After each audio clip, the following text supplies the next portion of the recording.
Welcome back, guys, to another episode. I'm Brett, and as always, joined with Nate. And we're back to a crowd favorite in the second leg of a back-to-back designated event.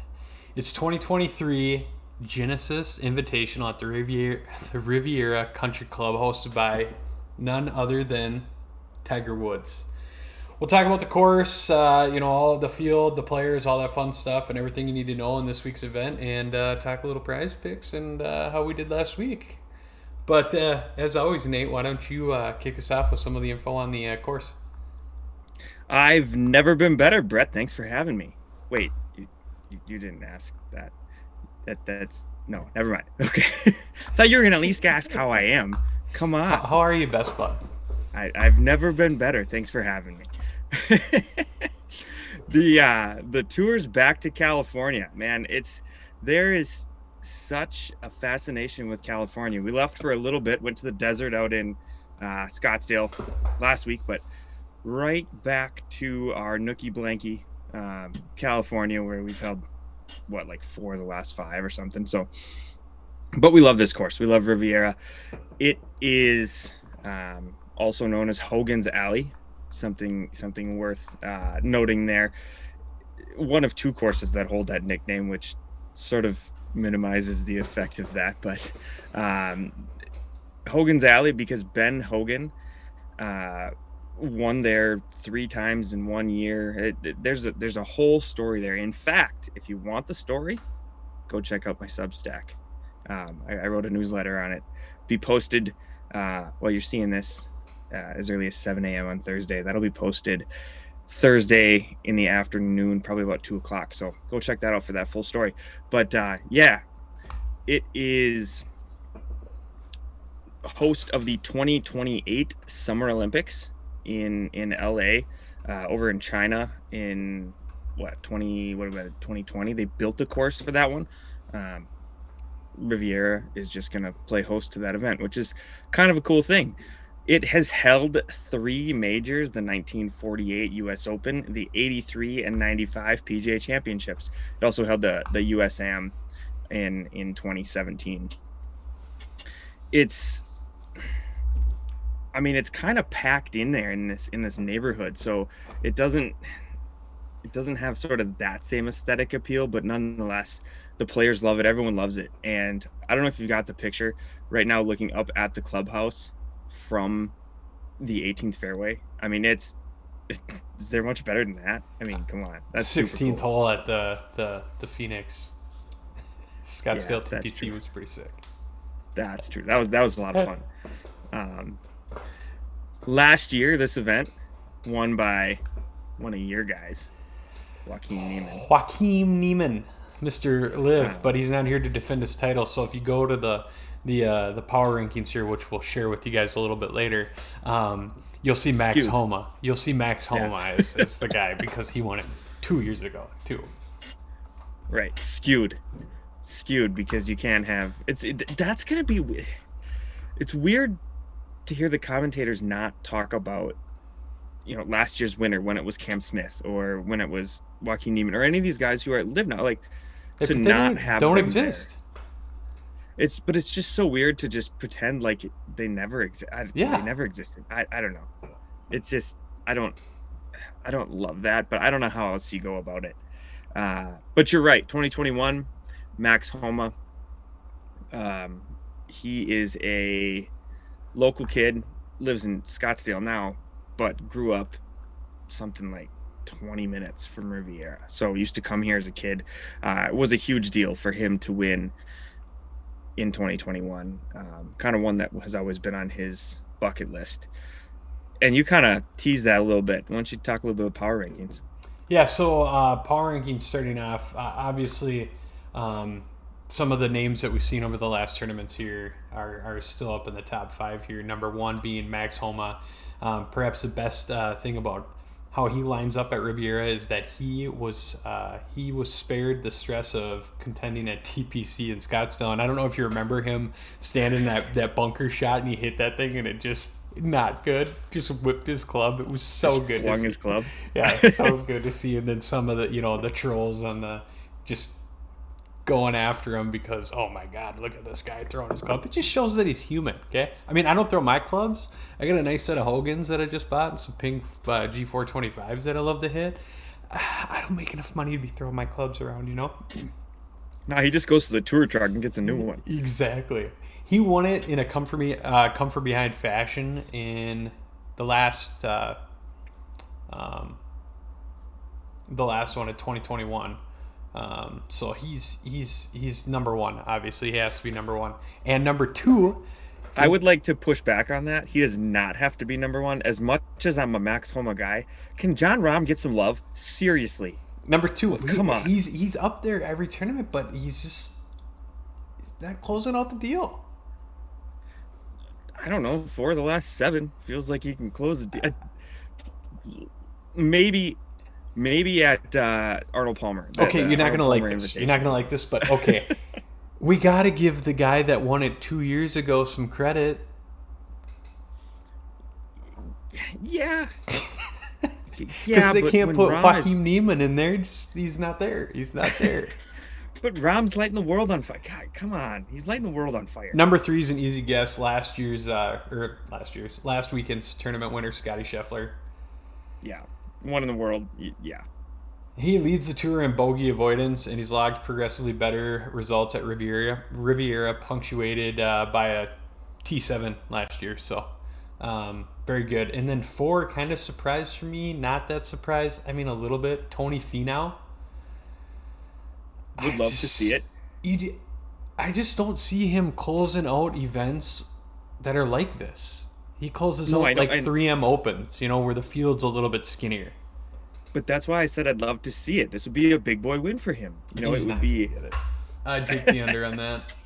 Rory, the gold. Just a couple of notable names here. Rory, number 7. Patrick Cantlay, 10. Weird name to see in top 15. Adam Scott. You just said notable names, and you haven't listed the newsmaker of the week. Dude, he's not in the. I said notable names for the power rankings. Tiger Woods probably won't make the cut. I'm taking the under on 36.5 holes. Here's a bit of trivia that I don't know if you know. How many times has Tiger Woods won at Riviera? Are we talking pre-drugs and pre-car accident? He's played there 11 times. I feed me. 0. I'm a little baby bird. 0. He's won at Riviera 0 times. So I don't know that he'll miss the cut. I don't know. But I tend to agree with you. He's 0 for 11, and I think he probably will be 0 for 12. Spieth's at 6. And then some guys that I'm kind of excited to see play, and we were talking a little bit about it before, was Ricky Fowler. Hopefully he's found his clubs again and really starting to come around. I'm happy for the guy on his performance last weekend. Absolutely. And then Jason Day. I think that could be a sleeper pick for a lot of people in this. He's not even in the power rankings, and after his showing from last weekend, I think he's got a good shot at being in the top 10 as well. Can I pause you right here and plug the newsletter one more time? Yeah. I wrote 2 editions ago about when I think a golf course is at its best. And the thing that the aspect of courses that stands out most to me is a short par 4. I'm talking like a drivable par 4, a match play hole where you can lay up, kind of almost like that hole that you had, that eagle putt at Whirlwind. Mm-hmm. Where you hit driver, you got there, and I went 5 wood, and then I still had a birdie putt. I think I missed it, but we both had chances to score, and yours paid off. I love a hole like that because if you take the risk, it can pay off. And Riviera has that. Hole 10 is a short par 4 that can absolutely eat you up if you hit a bad drive. Surrounded by bunkers, runs away. There's a video out there from PGA Tour on YouTube. It's in their Golf is Hard series, and there's clip after clip after clip of players who hit driver and miss in a greenside bunker, right? Well, they hit it over the pin into the other bunker, and then back over the pin into the bunker that they were Phone first. Like, charging slowly. it can get you, but if you do it right, it can pay off. It's just I like short par fours, and Riviera has one of the coolest ones on tour. I wrote about that in the Minnesota Lefthanders Substack. So just a little plug there. Anyway, It was a great back to- article. It was a great article too. I'm showing that video right now where that guy putts on the green and it goes between the two bunkers and all the way back down. Oh yeah, there's literally like I think that's how long's that video? Like 9 minutes or something yeah. of just players just like constantly just getting screwed. Yeah, I mean, it's fun. The game of golf is very a surprising game, you know, with all the different types of shots you can hit and different styles of courses, and I can't wait for the summer. Oh, speaking of golfing, hey, we got a tournament this weekend too. Minnesota Left-Handers putting on a tournament. Another plug here at X Golf in Blaine from 3 to 6. Best ball tournament, Blaine Golf X. I'm pretty excited for that. So, if you look at your schedule, you're listening to this, you look at your schedule and you go, you know what? I can make that work. Email minnesotaleft-handers@gmail.com. We will make it happen for you. I know it is 3 days away, but if it works for you, let's make it happen. So yeah, it's the 19th. Check out the Instagram for lots of content there. We're gonna have lots of pictures, some swing videos, things like that. We're still sort of toying with the idea of a live podcast from there. So potential of that. But yeah, February 19th, just coming up here this Sunday.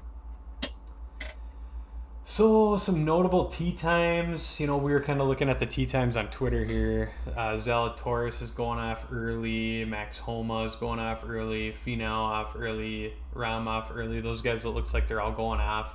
The 10th tee? The Tiger group is a mega group. Yeah. You see that up there? The Tiger. I want to say it's like Rory and Spieth. No, it's Rory and Justin Thomas and Tiger. Right. And they're yeah, early Thursday Thomas. and then noon on Friday. Yeah. That is a decent group. So, I mean, if we're going to analyze Tiger's game just a little bit here, what was the deal? Last year, he played the Masters, withdrew from the PGA like after 3 rounds. He started 79 in round 3 and left. Did not play the U.S. Open, and then he played at St. Andrews, and then he's played the PNC and the Hero since then. No, not the Hero, the PNC in that match where he could be in a cart. The thing about the Open at St. Andrews is it's flat. Like there's not a lot of hills, and his big thing is walking. He's said it many times. I can hit all the shots I need. That's not an issue. It comes to walking, and in sort of my prep for this, one of the things that I read is that Riviera is not a flat course. It's a super hilly course. I don't know why he decided to make his comeback here. I mean, if I were him, he's hosting it, but it doesn't mean that he has to play it. If I were him, I would look at every single course on the schedule and go, which one's the flattest? He's Adrian Peterson. He's Brett Favre.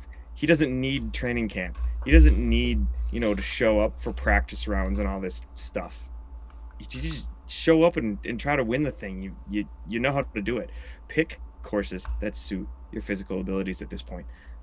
Riviera, or I just almost said Riviera Maya, which is like a Resort. Mexico, like live is like creeping in.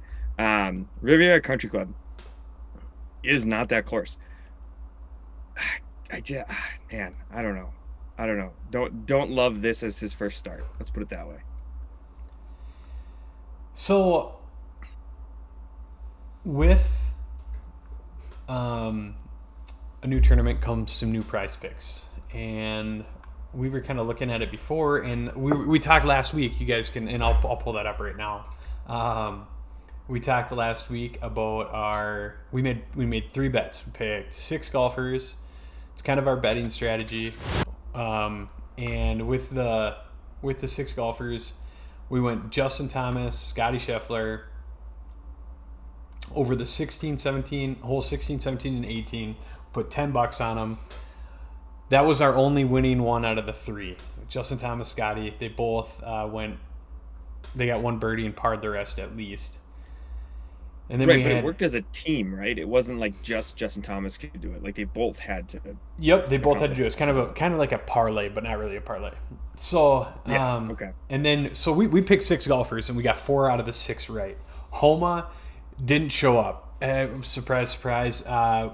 I mean, I was surprised. Hey, no. I was surprised that he didn't show up and play it better than that he did. And even with Patrick Cantlay, some of the stats that we were talking about him, it was kind of surprising to see his first round kind of go down the hole there too, especially with him being so high in the power rankings. And he took second the year before. Like you'd think that it would be a little bit better, but maybe he was just kind of, I don't know. He caught lightning on bottle for a short time, and he's coming back to earth now. Who knows? So yeah, until he starts proving himself, I'm gonna stay away from Patrick Cantlay and stay with some of these hotter guys. I think it's a fair assessment. Yeah. So this week, PrizePicks has a special on hole 1 shots. Now I have the scorecard up here. Hole 1 is a 503 par 5, and it's beautiful. It's like the thing here says name a more iconic first tee shot in golf. Well, wait. Sitting in the shadow of the clubhouse, the first tee is elevated 75 feet above the fairway and tempts players with what appears to be a wide fairway. That'll be good for Tiger's knee walking down that hill 75 feet down to the fairway. God. Big hitters beware. Driver is too much club on the opening par 5. Most players choose an iron off the tee and set up their approach shot. Annually, the first hole plays as the easiest on the course. So it's intriguing. I can see why they only put him here. And I'm not a big guy in coming and looking at the previous stats like that. I do my own research to try and figure out if it's a good bet or not.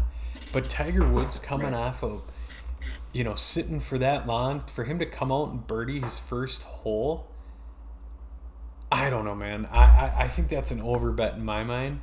I think he shoots a 5, an easy par for him to start off his comeback. If you want to call it that. I do too. I think it's a par at best. And then the second thing we were looking at was strokes, right? Was it strokes? Wasn't it holes like over holes 36? Played. Yeah. Does that player make the cut? That's another one of the bets. I don't know if that's one that we want to take on, but that was another one of the bets. Yep, it was one of them, but it was the one with Jason Day that we were chatting about. Birdies are better. Birdies are better. Yep, I got it up here now. And he was at 3.5, and I think we both said, yeah, he seems to have it kind of coming around a little bit. So I'm thinking I'm taking the over on him just because of his showing last week. He's a veteran golfer. That's our reasoning behind these two bets. So I'm gonna put $20 on that one. We're taking Tiger on a par. Go ahead. Can you confirm that it was 3.5? His number is 3.5? Yep. Okay. I got it up here for the viewers. I know you can't see what I got going on here, but we're taking Jason Day 3.5. Birdies are better. We're taking that he gets 4 or more, and then Tiger Woods on hole 1. I'm taking that he pars that and just super conservative and doesn't really attack the pin like you've seen him do in his career previous. Yeah. Locking it in. I like it. I think that these are gonna pay out. Hey, we broke even last week, which is always a plus if you can break even. And right now I got some live entries going too. I got Connor Ingram, goaltender for Arizona, Marc-Andre Fleury, and then a couple other hockey players, just some hockey stats. But speaking of that, I'm missing the Wild game for this podcast. Pretty exciting stuff. Well, it's about priorities. You also know that the Full Swing documentary is out, right? That's out? On Netflix? It started. It posted today, and all eight are out. So it's just a binge. Way. Yeah, I may or may not sleep tonight. I don't know. I've just finished episode 1. How was it? First episode, you gotta. They say you gotta give it more than one episode to start off with, but Yeah. I'm going to reserve judgment and hold comment. Um, part of the, I will say this much.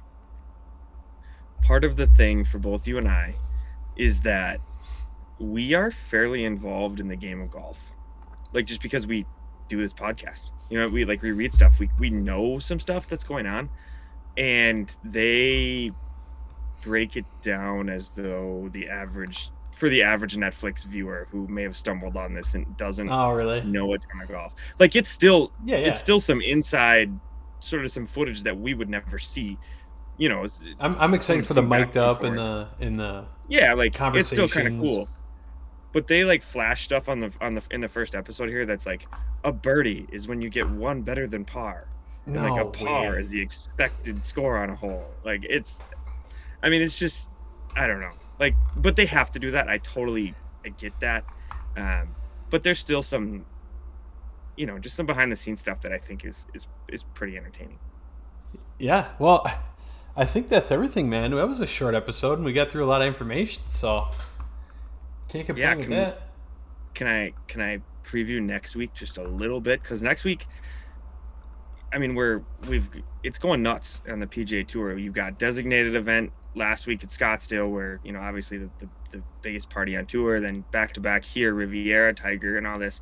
Next week's just the little old Honda, but it's also the first live event of the season. And so our episode next week is going to be a breakdown of each event, the Honda event and the live event, which is at Mayakoba, which is also a PGA Tour event previously, as recently as last year. So kind of the breakdown of which would you rather watch, what's the direction to live for 2023. So that's going to be an entertaining episode. Definitely check in for that one, even though the PGA Tour is kind of on a bit of a down week itself. And as always, we appreciate you guys tuning in. Like, follow, subscribe. Check us out on all your social medias: Twitter, TikTok, YouTube, Facebook, everywhere. I mean, you guys, you know the spiel. You know the spiel. Click the button, subscribe, get it going. Otherwise, as always, thanks for watching. Nate, anything else? That's what I got. We will. Maybe I'll be tired tomorrow after watching all this full swing. All right, hit him far and hit him straight.